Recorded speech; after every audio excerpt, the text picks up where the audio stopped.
Saya selalu merasa geli setiap kali membaca atau mendapat info berisi bocoran nama-nama calon menteri di kabinet Prabowo Gibran, baik dari teman, orang dalam, dari wartawan media sebelah, dari media sosial mungkin ya, maupun dari grup WA. Pokoknya info dari mana-mana lah gitu. Nah, bagaimana tidak geli? Prabowo Gibran saja kan belum resmi dilantik sebagai presiden dan wakil presiden kita yang baru. Tapi daftar orang-orang yang akan menjadi pembantunya malah sudah beredar lebih dulu kemana-mana, termasuk ke HP saya.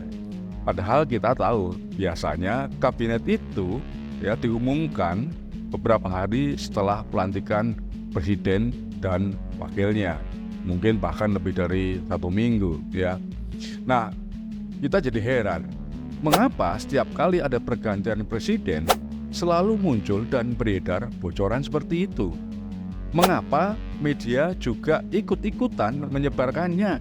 Nah, ya, kita bahas setelah ini.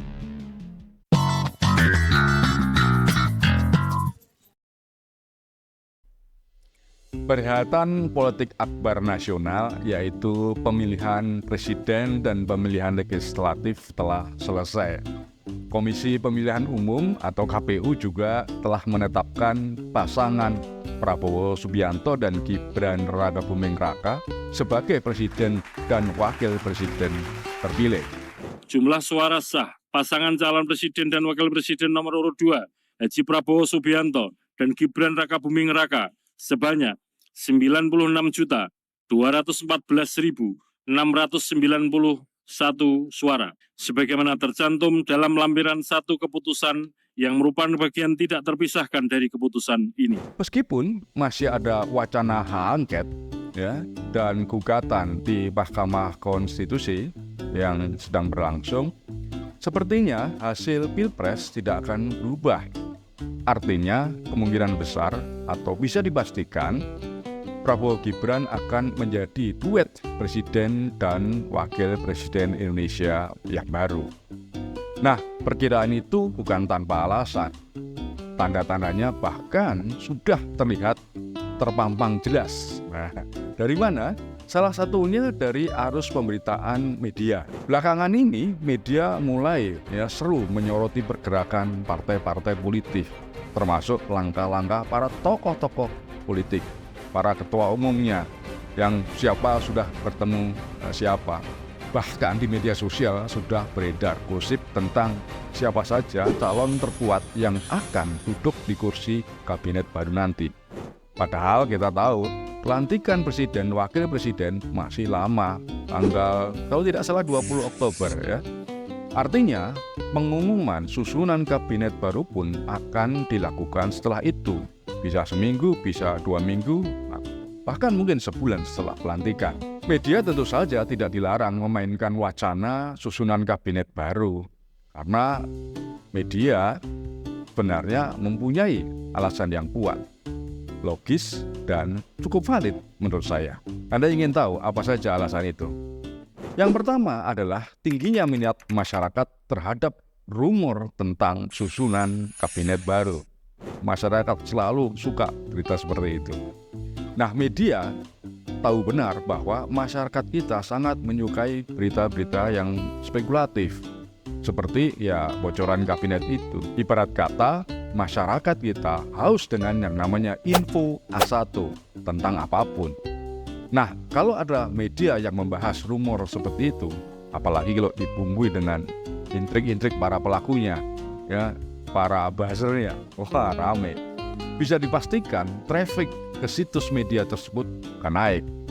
Dan itu adalah peluang. Peluang apa? Ya tentu saja peluang untuk mendapatkan iklan. Jadi peluang mendapat iklan jadi naik. Alasan kedua adalah kompetisi sesama media.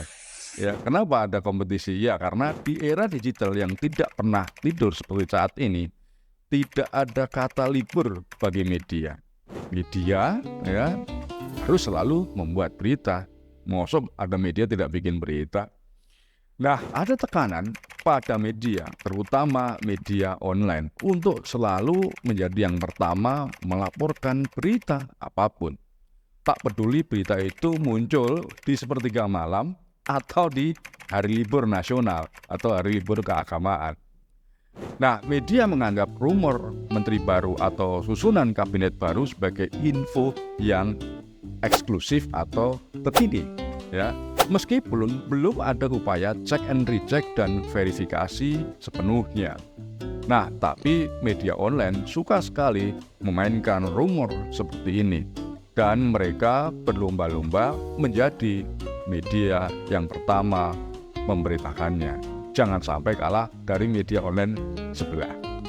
Alasan ketiga apa? Ya ini adalah untuk mengisi ruang kosong karena sedang mati angin. Maksudnya apa ini? Jadi begini, pada masa transisi kepemimpinan nasional, itu biasanya adalah masa yang penuh ketidakpastian bagi siapapun, termasuk media.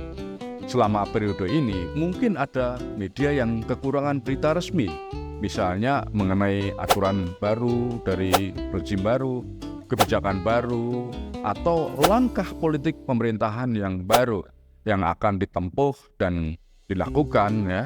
Nah, rumor atau spekulasi kabinet bisa menjadi pengisi ruang berita yang kosong itu. Daripada kosong, jadi mending diisi berita rumor. Ya maklum lah ya, para reporter ya, itu kan setiap hari dikejar-kejar redakturnya untuk memburu berita. Kalau sedang mati angin, ya kan, apa boleh buat?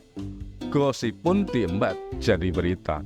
Oke, berikutnya adalah alasan keempat, yaitu untuk membangun narasi tertentu. Ini biasanya terjadi pada saat ada satu pihak tertentu yang memanfaatkan media untuk menyebarkan rumor untuk membangun satu narasi politik. Ada pesan tertentu di baliknya. Contohnya narasi yang dimainkan oleh satu pihak tertentu untuk memengaruhi opini terhadap salah satu calon menteri baru atau mungkin 2 atau 3 menteri baru. Ya, tujuannya memang hanya untuk memancing reaksi publik terhadap berbagai kemungkinan susunan kabinet baru atau istilahnya ya test the water gitu ya. Kira-kira menteri A atau B itu diterima masyarakat atau tidak. Nah, kurang lebih begitu. Alasan berikutnya adalah demi kepentingan media sosial dan viralitas. Bisa ya? Ya, karena berita yang spekulatif, yang rumor dan gosip memang biasa memancing pembicaraan dan interaksi di media sosial atau viral istilahnya. Nah, rumor yang viral itu dapat meningkatkan visibilitas ya dan pengaruh sebuah media. Karena konten yang viral berarti akan menarik lebih banyak perhatian masyarakat untuk membuka halaman dan membacanya. Kalau tidak menarik kan medianya jadi sepi, tidak ada pembaca yang datang. Alasan media selanjutnya adalah untuk menciptakan kontroversi. Ya, memang disengaja oleh media tersebut. Ya, rumor tentang kabinet baru dapat menciptakan kontroversi yang menarik bagi pembaca atau pemirsa. Netizen kan suka drama. Orang jadi tertarik untuk membahasnya karena isunya biasanya kontroversial. Maka tingkat interaksi dan keterlibatan antara audiens dan media pun jadi naik. Orang kan jadi gatal untuk komen. Jempol netizen itu kalau diam aja kayaknya gatal. Jadi harus bergerak dan berkomentar begitu. Alasan lainnya adalah karena ada narasumber yang memang sengaja membocorkan info alias menjadi ember bocor. Orang Indonesia kalau ada yang bocor-bocor itu pasti senang. Dalam beberapa kasus, media memang sering menerima informasi dari ordal atau orang dalam ya. Itu biasanya bisa sumber di istana, di partai politik, atau kalangan yang terdekat dengan presiden dan lingkungan terdekat yang sengaja menyebar rumor untuk tujuan tertentu. Ya, misalnya untuk menguji reaksi publik terhadap calon tertentu atau mengalihkan perhatian masyarakat dari isu yang ke isu yang lain. Pengalihan isu istilahnya. Nah, dengan berbagai macam alasan itulah maka wajar jika media ikut mengulas wacana seputar kabinet baru. Tapi, nah ini ada tapinya, ya kan? Apapun alasannya, media sebaiknya tidak melupakan isu-isu yang tidak kalah penting dan lebih mendesak bagi masyarakat. Di luar isu atau wacana tentang kabinet baru, menteri baru, tentunya masih banyak topik yang juga layak untuk diberitakan. Apalagi menyebarkan rumor tentang calon menteri-menteri baru merupakan wilayah yang sangat sensitif dan memerlukan pertimbangan etis yang mendalam.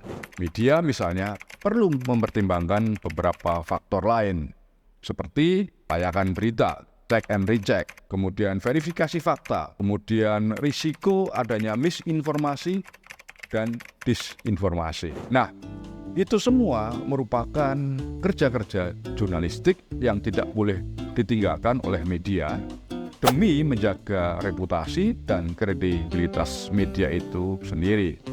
Kemudian untuk menjaga integritas informasi, serta untuk memberikan wawasan yang bermanfaat bagi publik. Tabik.